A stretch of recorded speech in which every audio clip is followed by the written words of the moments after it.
حضرت اکرمہ رضی اللہ تعالیٰ عنہ فرماتے ہیں کہ بنی اسرائیل میں 3 قاضی تھے، ان میں سے کسی ایک کا انتقال ہو گیا، پھر اس کی جگہ کو پر کر لیا گیا۔ انہوں نے خوب فیصلے کیے، پھر اللہ تعالیٰ نے ان کا امتحان لینے کے لیے ایک فرشتہ بھیجا۔ فرشتے نے ایک آدمی کو دیکھا، وہ اپنی گائے کو پانی پلا رہا تھا، گائے کے پیچھے اس کا ایک بچھڑا بھی کھڑا ہوا تھا۔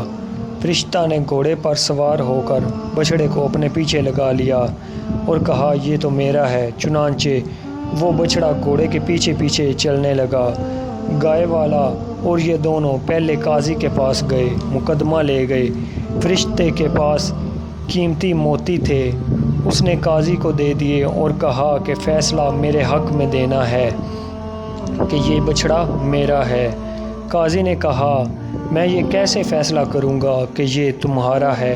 فرشتہ نے خود ہی اس کا نتیجہ نکالا اور اسے کہا کہ تم اس طرح کہنا کہ گھوڑا، گائے اور بچھڑا تینوں کو چھوڑ دیں، اگر بچھڑا گھوڑے کے پیچھے چلے تو وہ اس کا ہے، اگر گائے کے پیچھے چلے تو کسان کا ہے۔ چنانچہ قاضی نے ایسا ہی کیا، وہ بچھڑا گھوڑے کے ساتھ چلنے لگا تو قاضی نے گھوڑے والے کے حق میں فیصلہ کر دیا، اور کیونکہ اس نے موتی لے رکھے تھے، بچھڑا تم لے جاؤ۔ دونوں فریق دوسرے قاضی کے پاس گئے تو اس نے بھی لالچ میں آ کر یہی فیصلہ کر ڈالا اور بچھڑا اس فرشتے کو دے دیا جس نے قاضی کو موتیوں کا لالچ دیا تھا۔